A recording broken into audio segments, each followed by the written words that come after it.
आज आपण माया ममता सीरियल देखा पाइबे। आज घर को फेरी आसी आदर्श। हाँ सांग माने फाइनाली आदर्श केस रे जीति जाइथिबा आउ ताकु गौरव नहीं घर को पहुंचथिबा आ एक कथा सुनी घर समस्त व्यक्ति बहुत खुशी जाइथिबे। आ सेठी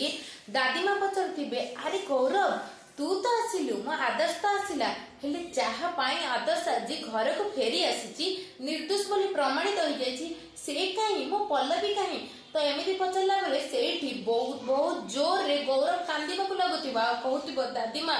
पल्लवी आउ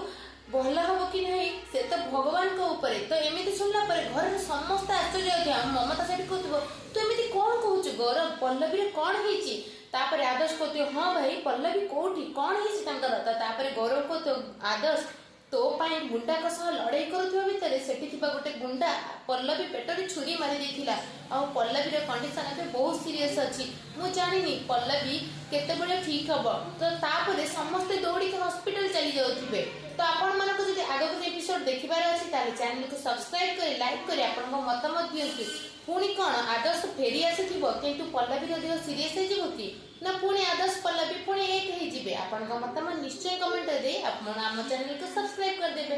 पुणी देखिबे आ गोटे सुंदर प्रोमो एपिसोड।